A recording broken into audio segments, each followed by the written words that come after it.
एक बार एक वैज्ञानिक ने एक टिड्डे को पकड़ा और उसने अपनी आवाज़ पर छलांग लगाना सिखाया।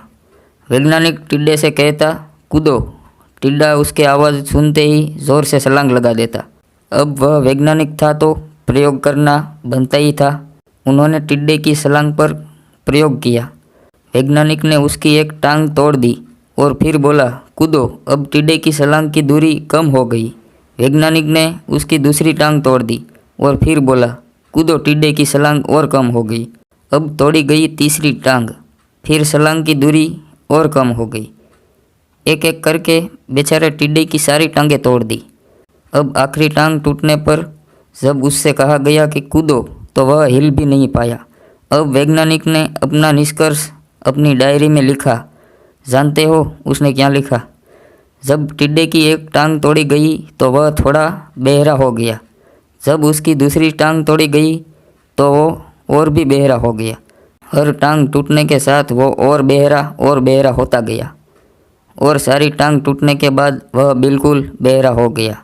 ज़ोर ज़ोर से चिल्लाने का भी उस पर कोई असर नहीं हुआ।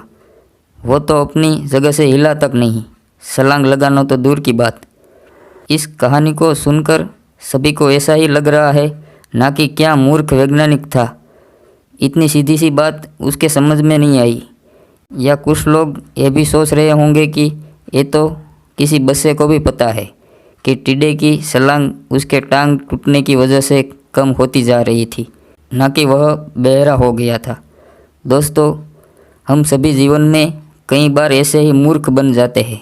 कई बार जीवन में दो घटनाएं एक साथ ऐसी घटती है, उनका एक दूसरे से कोई संबंध नहीं होता, फिर भी ऐसा लगता है कि गहरा संबंध है।